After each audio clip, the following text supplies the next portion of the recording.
Hello everyone. ਅੱਜ ਦੀ video 'ਚ ਆਪਾਂ ਡਿਸਕਸ ਕਰਾਂਗੇ ਆਇਨਸਟਾਈਨ ਮਾਸ એનર્ਜੀ ਰਿਲੇਸ਼ਨ। ਇਹ ਜਿਹੜਾ ਹੈਗਾ ਮਕੈਨਿਕਸ ਦਾ ਹੀ ਪਾਰਟ ਹੈ। ਆਲਰੇਡੀ 2 ਵੀਡੀਓਜ਼ ਅਪਲੋਡ ਹੋ ਚੁੱਕੀਆਂ ਨੇ, ਗਲੀਲੀਅਨ ਟਰਾਂਸਫਾਰਮੇਸ਼ਨ ਐਂਡ ਲੌਰੈਂਸ ਟਰਾਂਸਫਾਰਮੇਸ਼ਨ। ਜੇਕਰ ਤੁਸੀਂ ਉਹ ਦੇਖਣਾ ਚਾਹੁੰਦੇ ਹੋ ਤਾਂ ਉਹ ਦੇਖ ਸਕਦੇ ਹੋ। ਤੇ ਅੱਜ ਦੀ ਵੀਡੀਓ 'ਚ ਆਪਾਂ ਡਿਸਕਸ ਕਰਾਂਗੇ ਆਇਨਸਟਾਈਨ ਮਾਸ એનર્ਜੀ ਰਿਲੇਸ਼ਨ। ਤਾਂ ਹੁਣ ਆਪਾਂ ਨੂੰ ਪਤਾ ਹੈ ਵੀ ਜਿਹੜਾ ਆਇਨਸਟਾਈਨ ਮਾਸ એનર્ਜੀ ਰਿਲੇਸ਼ਨ ਕੀ ਹੈ, E = mc² ਹੈ। एम की है मास ऑफ ऑब्जेक्ट, सी की अपने को speed of light. M is mass of object and C is speed of light. तो हम अज की वीडियो आप रिलेशन ड्राइव करांगे भी रिजल्ट आया कितों। ठीक है, हम आपको पता सीगा भी according to Newton second law, according to Newton second law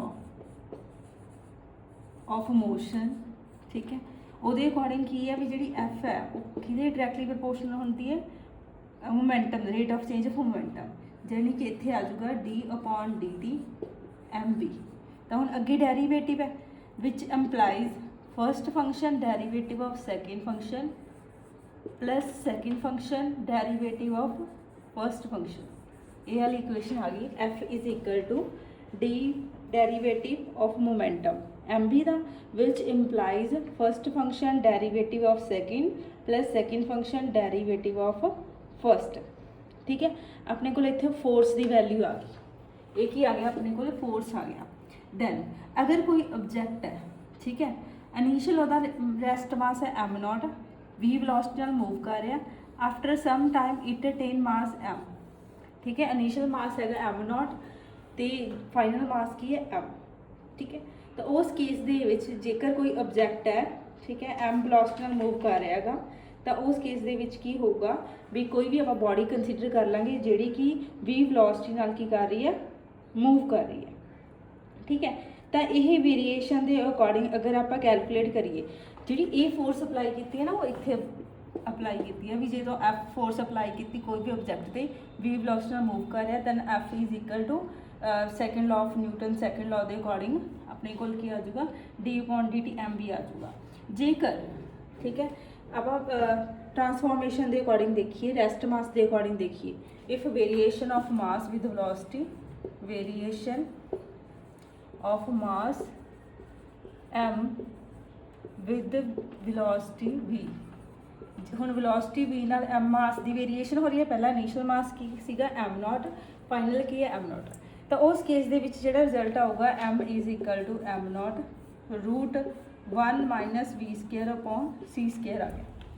ठीक है, m की m0 हैगा रेस्ट मास, m0 हैगा अपने को रेस्ट मास, तो m की है मास ऑफ ऑब्जेक्ट और पार्टिकल, m की अपने को मास ऑफ ऑब्जेक्ट एंड पार्टिकल है।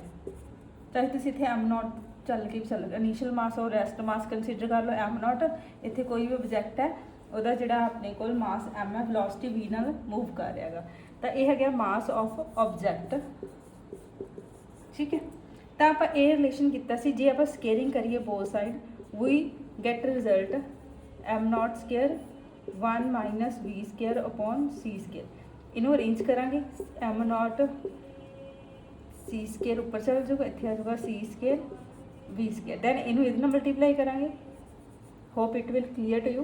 देखो इतने स्केयरिंग ऑन बोथ साइड कर दी, m² = m0², इहदा स्केयर करांगे 1 - v²/c², फिर इहदा एलसीएम ले लेंगे, इतने आ जाऊगा c² - v², ए सी ऊपर चल जाऊगा। ठीक है, न्यूमिनेटर चल जाऊगा, तो वी गेट दिस। तो हम ए वाला रिजल्ट ये इक्वल है, तो क्रॉस मतलब क्रॉस मल्टीप्लाई कर देंगे, then we get m² c² - m² v² = m0 c²। ये वाला रिजल्ट अपने को आ गया। ठीक है, इस रिजल्ट तो बाद दैन वी गेट ये रिजल्ट अपने को आ गया।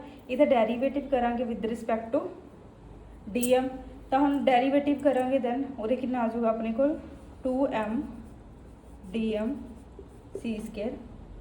ठीक है, उरे आ जाऊगा सारा मतलब डेरीवेटिव कर देंगे इहदा, उरे आ जाऊगा अपने को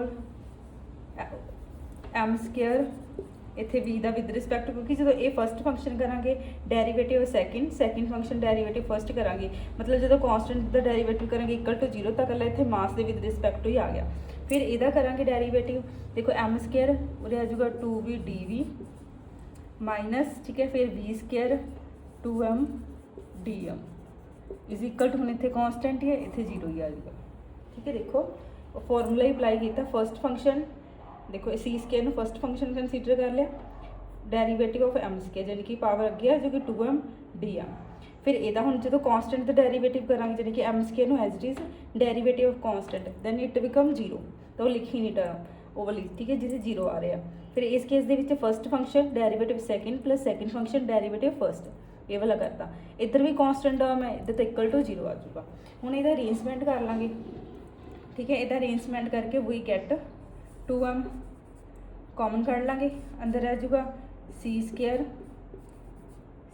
dm, ठीक है, C square dm minus M B D V minus V square 2m बार कर लिया, तो ये अपने को आ गया equal to zero.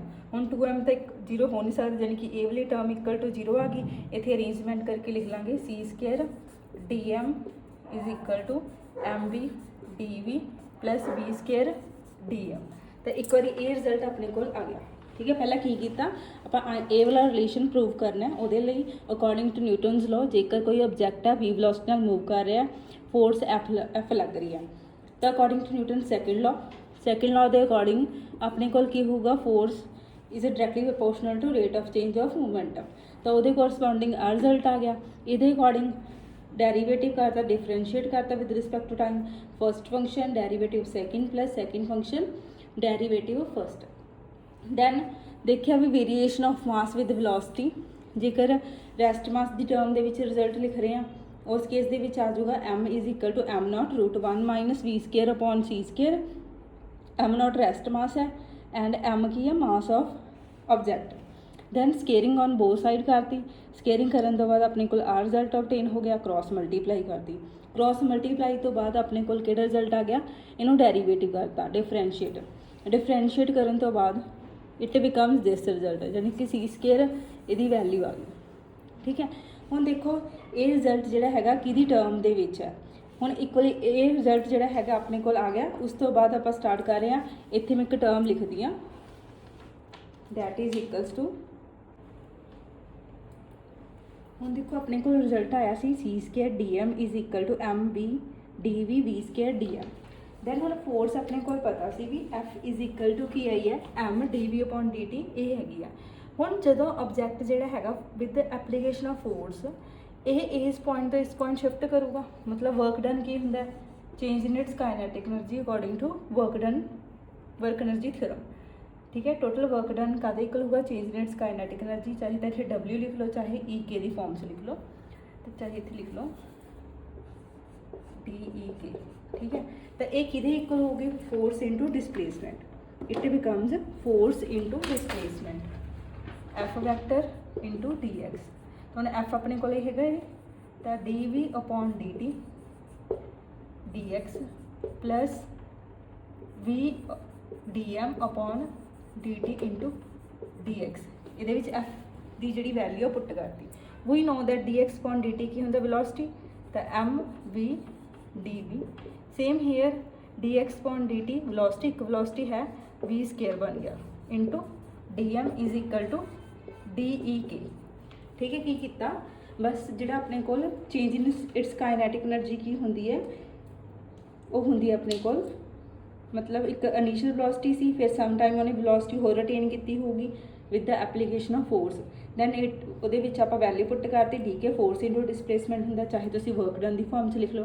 We know that according to work energy theorem की होंदा भी सारा जिहड़ा वर्क डन है एनर्जी की फॉर्म के विच ही होंदा, जो ऑल एनर्जी आइडेंटिकल टर्म्स होंदियां ने। ठीक है, तो अपने को ये रिजल्ट आ गया। हुण देखो ये वाली इक्वेशन तो ये वाली इक्वेशन में मैच करो। ठीक है, लास्ट वाली इक्वेशन मैच करो, देखो डी ई के M B D V V square, same ये वाली इक्वेशन आ गई। देखो M B D V plus V square from one and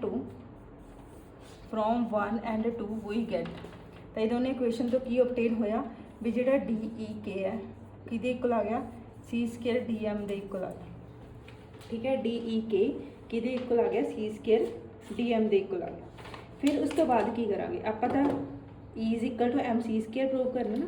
तो हम देखो पहला वेलोसिटी कुछ होर सी, फिर उन्हें वेलोसिटी कुछ होर रिटेन की, ठीक है। मास भी जिहड़ा सीगा पहला रेस्ट मास होगा, फिर उन्हें मास एम रिटेन किया, तो यदि की करांगे इंटीग्रेट करांगे टू फाइंड टोटल एनर्जी, ठीक है। टोटल एनर्जी करन लई की करांगे इंटीग्रेशन करांगे ये काइनेटिक एनर्जी की टर्म का, ठीक है। टोटल एनर्जी फाइंड आउट करनी है तो कादे इक्वल होगी change in its kinetic energy. तो यदि इंटीग्रेशन कर देंगे दोनों टर्म की, इंटीग्रेशन सी स्केयर कॉन्स्टेंट है M naught to M D M, ठीक है। इत्थे आ गई energy E that is equal to E की है, देखो इतने ई की आ जाऊगी that is equal to C square, एक बार अपर लिमिट भर देंगे क्योंकि इतने इंटीग्रेशन करके एम आ जाऊगा, एक बार upper limit minus lower limit, it becomes M C square minus M naught C square. तो ई के ये वाली टर्म इस तरह के प्लस हो जाएगी that is equal to M C square. Kinetic energy plus rest mass energy, ये की है काइनेटिक एनर्जी है, ये हैगी है rest mass energy, mass energy. Kinetic energy plus rest mass energy की बन जाती है टोटल एनर्जी, ठीक है। Kinetic energy plus rest mass energy becomes total energy. Then इहदी जगह ते आपां लिखांगे total E is equal to M C square, ठीक है। वही obtain E is equal to M C square.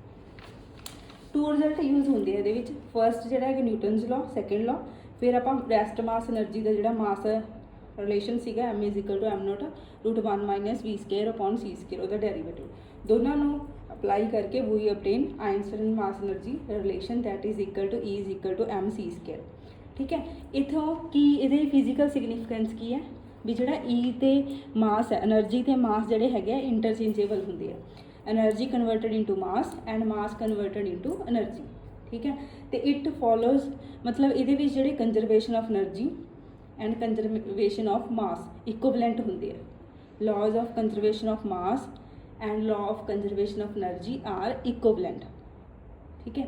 तो ई इज इक्वल टू की आ गया अपने को मास एनर्जी रिलेशन, इनू आइंस्टाइन इक्विवेलेंस रिलेशन भी बोलते ताइयों बिकॉज ये एनर्जी तो मास को सेम ही कंसीडर किया जाता है, ठीक है। That's all for today. If you are new to my channel please subscribe and share.